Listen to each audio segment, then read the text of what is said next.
All right.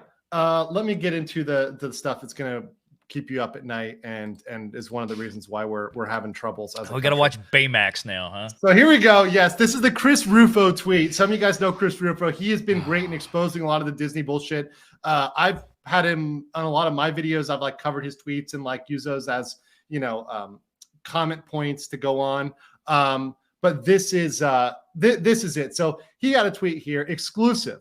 I've obtained leaked video from Disney's upcoming show BAYMAX, which promotes the transgender flag and the idea that men can have periods to children as young as 2 years old, because this is targeted towards children that are. It's from Big Hero 6, right? Plus.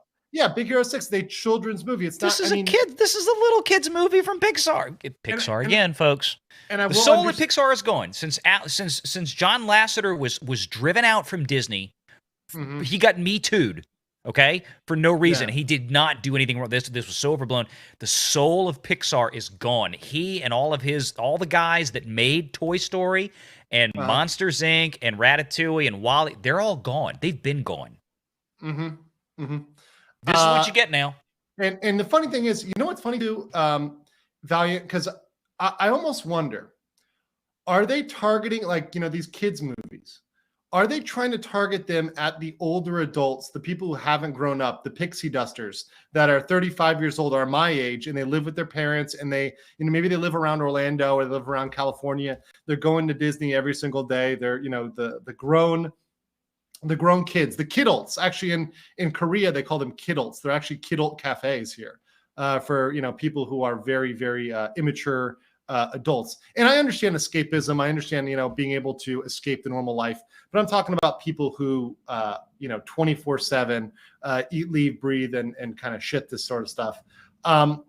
And maybe thinking that the adults, which are more in line with their woke agenda, are going to come and watch these videos, right? And they're going to make up their market. Is these adults, these millennials, or even maybe some Gen Z that are going to come and watch these videos? I mean, do you think that's a possible market? Do you think that might be a marketing strategy for them?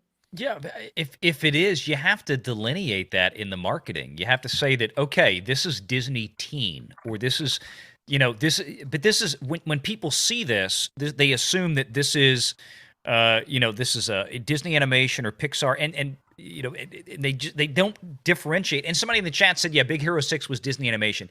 I think you're right.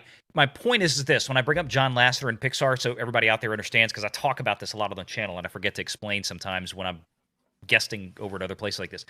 When Lasseter was there with Pixar, he was there for Pixar with a long time. Lasseter had a very special position at the Walt Disney Company. Not only was he the chief of Pixar Studios, he also had a direct advisory role position over all of Disney Animation. Disney Animation Studios and Pixar. So like if Disney Animation was making something, Iger had him in a position as a direct creative executive advisor to Iger. Lasseter had to give his stamp of approval to everything that came out of Disney. And that's gone. That's what I'm saying. When I say the soul of Pixar is gone, that is Lasseter, but he had creative authority and advisory capacity over the Walt Disney Animation Studios as well, which included like Big Hero 6.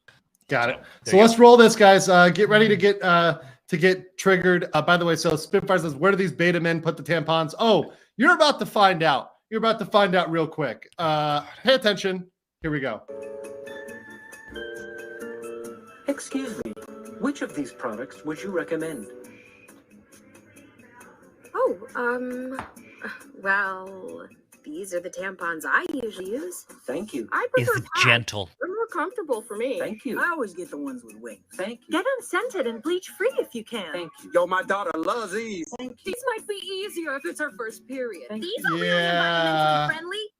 So there you go. In case you missed it, this one's a dude. Wait, hold on. In case you missed it, let me scroll up a little bit.